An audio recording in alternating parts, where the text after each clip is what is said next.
Do you get, sciatica going down when you bend forward?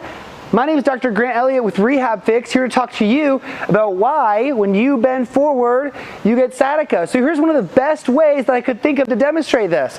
All right, so here's my spine. It's a little bit low. It's a little bit low, all right? But you see these guys right here? These are my sciatic nerves.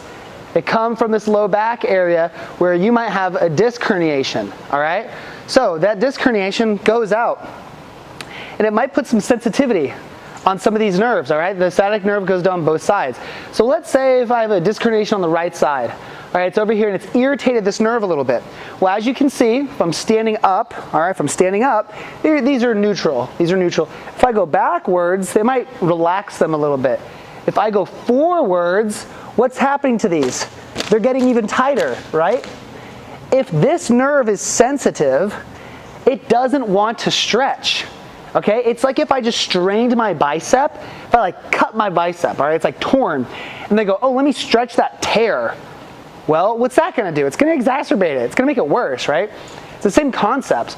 So if that nerve is irritated, if it's all inflamed and kind of pissed off, all right, it doesn't want to stretch. So when you bend forward, as you can see, you're stretching this nerve, you're stretching it. And so that's why it tells one hamstring to get tighter more than the other, one calf to get tighter more than the other, or it just locks you up and doesn't let you bend forward in general because it doesn't want to stretch. It doesn't want you to make it worse. It doesn't want you to make that disc herniation worse or the nerve worse or anything like that. It's telling you to not move. So if you can't bend forward, you're not gonna make this better by trying to bend forward or stretching your hamstrings. Because can you see what happens? If I try to stretch my hamstring, look at what happens.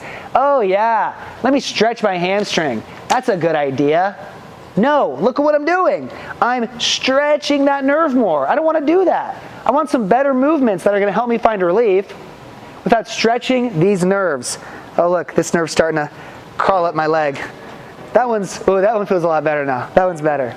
So guys, I hope that this is a much better and clear explanation of the mechanics behind bending forward or kicking and what that does to your low back and what that does to these nerves.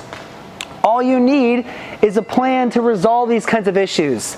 This is all that I do, and I would be honored to help you. So keep doing your research, keep watching these kinds of videos.